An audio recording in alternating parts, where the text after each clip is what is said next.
Pakistani drama मासूम की episode 1 के अंदर सबसे पहले पाकिस्तान का मशहूर शहर फैसलाबाद का घंटाघर दिखाया जाता है।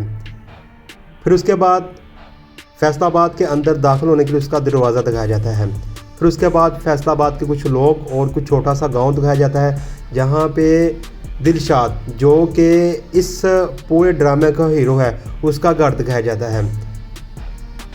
दिलशाद असल में एक यहाँ पे मौसीकीकार होता है, लेकिन इसके बाद कराची का शहर दिखाया जाता है।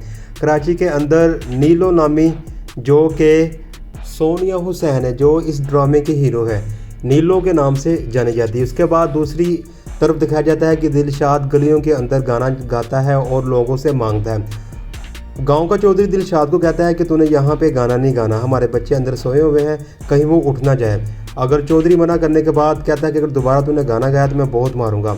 दिलशाद और उसका भाई और बहन जाने ही लगते हैं कि चौधरी के घर से पीछे से आवाज़ आती है, रुको ये लो आटा। दिलशाद की बहन आटा लेती है और वो आटा देने से मना करती है, क्योंकि कहती है कि सबसे पहले गाना सुनाओ। लेकिन दिलशाद का भाई कहता है कि हम गाना नहीं सुनाएंगे, हमें कहीं मारना पड़ जाए। तो वो कहती है कि ये अंदर से कम आया है, गाना सुनाओगे तो आटा मिलेगा, चाहे आस्ता आवाज़ में सुनाओ। तो दिलशाद आस्ता आवाज़ में गाना सुनाता है। उधर कराची में नीलो की सहेली नीलो से मिलती है और कहती है कि मेरा रिश्ता आने वाला है, वो आज मेहमान आएंगे, अगर तुम मेरा रिश्ता तुड़वाती हो तो मैं तुम्हारी शुक्रगुजार होंगी। नीलो ऐसा ही करती है, उसका रिश्ता तुड़वा देती है। और उसी लम्हे बाद नीलो की सहेली की वालदा झगड़ने आती है, तूने मेरी बेटी का रिश्ता क्यों तुड़वाया। दूसरे लम्हा दिखाया जाएगा कि गाँव के अंदर चौधरी के घर कोई फंक्शन है और दिलशाद अपनी बहन और भाई के साथ चौधरी के घर आते हैं और कहते हैं कि हमें गाने का मौका दिया जाए। लेकिन गांव का चौधरी उनकी बात सुने बगैर उनको कहता है कि मैंने उर्दू वाला गाना जो गाता है उसको बुलाया हुआ है। इधर दिलशाद उनको उर्दू में गाना सुनाता है जो कि बहुत ही सुरीला होता है। असल में सुनते सार आप जज करेंगे गाना बहुत ज़बरदस्त था, लेकिन चौधरी असल में उनसे नफरत करता है, इसलिए उसके भाई को और दिलशाद को मारता है और साथ अपने साथियों से कहता है कि इन दोनों को मारो। इन दोनों पे ऊपर जो चौधरी के मुलाजिम होते हैं वो मारने के लिए जबरन पड़ते हैं और इन दोनों को बहुत ज़्यादा मारते हैं। असल में इनका यहाँ से दिल उठ जाता है और ये फ़ैसला करते हैं कि अब हमने फैसलाबाद के अंदर नहीं रहना।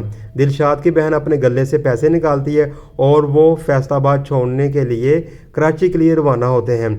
इसके बाद आपको दिखाया जाएगा कि वो फैसलाबाद छोड़ रहे हैं और स्टेशन से सीधा जाते हैं कराची की तरफ। कराची में जब वो पहुंचते हैं ना, असल में वहां पहुंचने के बाद ना उनके पास एक फ़ोन होता है और साथ उनका सामान होता है। दिलशाद अपनी बहन से कहता है कि मेरे सर में दर्द है, जाओ मेरे लिए चाय लेके आओ। दिलशाद की बहन चाय के लिए जाती है और उधर एक लुटेरा दिलशाद को रोके रखता है और कहता है कि यहाँ पे नए हो। वो कहता है हाँ मैं नया हूँ और मैं यहाँ पे एक गुलकार बनने आया हूँ।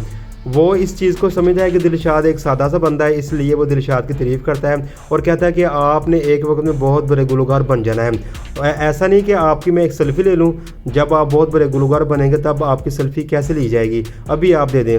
वो कहता है कि मेरे पास फ़ोन नहीं है, आप अपने फ़ोन से मेरी एक सेल्फ़ी ले लें और मेरा नंबर नोट करें। दिलशाद उधर अपनी बहन को लेने जाता है और पीछे से वो जो लुटेरा है दिलशाद का फ़ोन और दिलशाद का सामान जो उसके पास दिलशाद छोड़ कर आता है लेके भाग जाता है।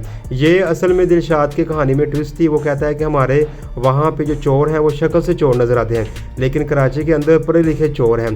तो लिहाजा दिलशाद का फ़ोन और दिलशाद का सामान चोरी हो जाता है और फ़ोन जो था वो वह ज़रिया था वहाँ तक पहुँचने के लिए जहाँ ये जा रहे थे।